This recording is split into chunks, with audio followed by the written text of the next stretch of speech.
25 வயசுக்கு மேலே ஒரு ஆண், என்கிட்ட நிறைய பணம் இருக்குது, கூடவே நிறைய பலம், உடல் பலம் இருக்குது, என்னை யாரும் அசைக்கவே முடியாது, நான் ஒரு சிங்கம், தாதா, கெத்து, என்னை சீண்டிப்பார், சும்மா விட மாட்டேன்.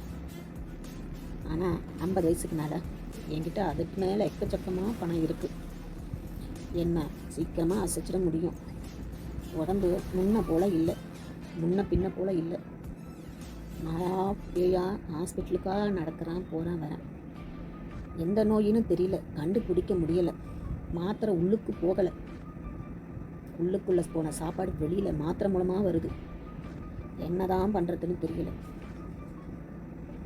இப்படி தாங்க மனித இயல்பு, மனித குணமே. 25 வயசுலேயும் சரி ஆடணும் இருக்கிறான், 50 வயசுக்கு மேலே ஆடுறவனும் இருக்கிறான். ஆனால் 60 வயசுக்கு மேலே அடங்கி தான் ஆகணும். அன்பால் அடங்கினா நல்லது.